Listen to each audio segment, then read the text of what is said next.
Bonjour et bienvenue dans ce nouveau podcast consacré aux technologies Cisco. Ce podcast vous est présenté par Philippe Amiot, élève en Master Systèmes et Réseaux à Supinfo Paris.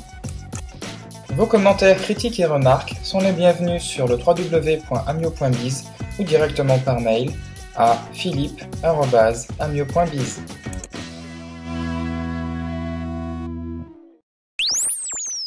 Aujourd'hui, nous parlerons de EIGRP.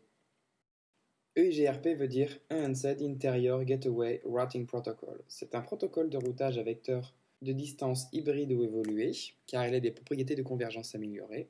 C'est un protocole de routage propriétaire Cisco. Il est classless, il supporte le VLSM et il est compatible avec son prédécesseur IGRP. EIGRP utilise les principes d'Advertised Distance, ou AD. C'est la métrique annoncée par un voisin pour un réseau donné. C'est donc la métrique locale du routeur voisin. La Feasible Distance, ou FD, c'est la plus petite métrique pour atteindre un réseau donné. C'est l'addition des métriques des routeurs pour atteindre le réseau donné. Cette métrique se situe dans la table de routage. Elle est disponible pour une route donnée. Le successor, c'est le voisin utilisé comme prochain saut pour la destination donnée. C'est le Feasible Successor qui a la métrique la plus petite. Le Feasible Successor, c'est le voisin vérifiant la Feasible Condition qui est potentiellement éligible comme successeur. Et la Feasible Condition, FC, c'est la condition vérifiée lorsqu'un voisin informe qu'une AD, une Advertised Distance, est inférieure à une Feasible Distance du routeur local pour une même destination. Dans la table de voisinage, le protocole Hello permet de maintenir et d'établir des relations avec les voisins afin de connaître leur état. Le protocole Hello permet la découverte dynamique des routeurs des voisins, la détection de la perte de connectivité. Il utilise RTP pour la réception de messages de garantie et permet le remplissage de la table de voisinage. La table de topologie est régie par l'algorithme dual Diffusing Update Algorithm. Elle permet de maintenir la table topologique à jour et de créer et de remplir la table de routage. Cet algorithme dual permet donc l'envoi et la réception de paquets Update, Query, Reply et Hack et permet la sélection de Feasible Successor et de Successor. Les mises à jour sont effectuées en fonction de l'état des réseaux et des routes traitées.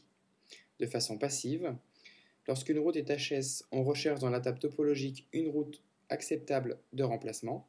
On recherche donc un Feasible Successor qui a une Advertised Distance inférieure à la Feasible Distance. Les mises à jour peuvent aussi se faire de façon active, c'est-à-dire que lorsqu'il n'y a pas de route disponible pour une route donnée dans la table de topologie, le routeur va envoyer des paquets query à ses voisins qui vont lui répondre, et le routeur pourra ainsi déterminer, grâce aux Advertised Distance, des Feasible Successors et un successor. Ce sera celui qui aura la plus petite Advertised Distance. La métrique de EIGRP est le coût. C'est une métrique composite, elle dépend de plusieurs critères. Pour résumer, c'est le bandwidth plus delay. C'est équivalent à l'IGRP, mais fois 256. EIGRP permet l'agrégation des routes manuelles et le partage de charges entre les routes de métriques différentes, c'est-à-dire que l'on va utiliser toutes les routes à métrique égale, à la variance près, pour une même destination afin de transmettre l'information par plusieurs liens à la fois. Cependant, cela pose le problème du fast switching. Enfin, il faut aussi savoir que les mises à jour de routage se font de façon incrémentielle en multicast sur l'adresse 224.00.10. Et pour finir, EIGRP a une distance administrative de 90. Voilà, c'est tout pour aujourd'hui.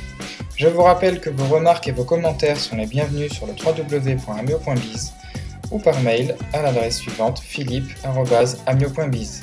Merci et à la prochaine fois.